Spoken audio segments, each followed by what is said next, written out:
using leftover whatever is in my fridge. I'll just fry in olive oil, Spanish onion, and 1 egg, plus the leftover grilled meat I did last night. And I put ketchup mayonnaise and some chili, prawn crispy chili, black caramel sauce, and the last bit of my kimchi.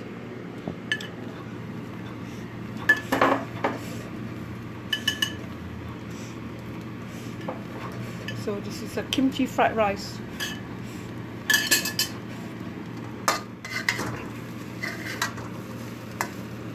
Malaysian Korean style.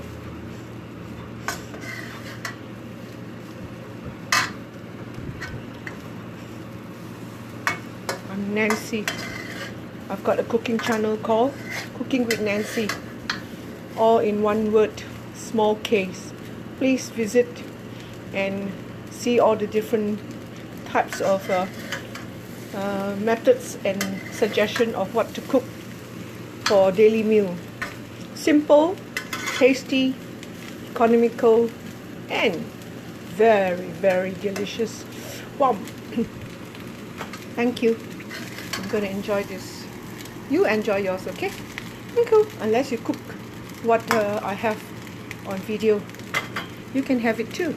Same taste. Blah. Same taste, different time. That's it.